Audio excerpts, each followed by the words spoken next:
আপনার এই সানুগ্রহ উপস্থিতি আজকের সুবর্ণ জয়ন্তীকে পরিপূর্ণ করেছে, সুন্দর করেছে, সার্থক করেছে।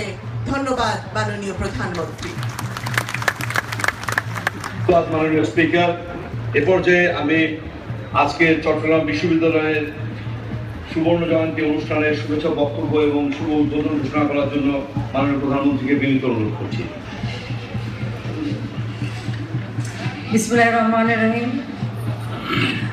উপস্থিত আমার প্রিয় শিক্ষক ডক্টর আনিসুজ্জামান সাহেব, চট্টগ্রাম বিশ্ববিদ্যালয়ের ভিসি এবং আমাদের মাননীয় স্পিকার এবং চট্টগ্রাম বিশ্ববিদ্যালয়ের শিক্ষক কর্মচারী সহ আমাদের সকল ছাত্র ছাত্রীবৃন্দ, আসসালামু আলাইকুম এবং শুভেচ্ছা জানাচ্ছি।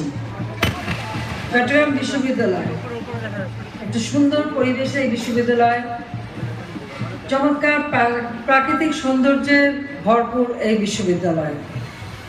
সেই বিশ্ববিদ্যালয়ের আজকে সুবর্ণ জয়ন্তী। এই সুবর্ণ জয়ন্তী উপলক্ষে আমি সকলকে আমার আন্তরিক শুভেচ্ছা জানাই, অভিনন্দন জানাই।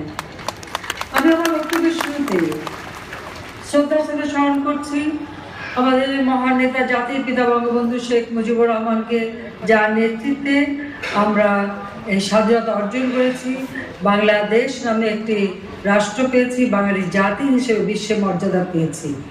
আমি শ্রদ্ধা জানাই জাতীয় চার নেতার প্রতি।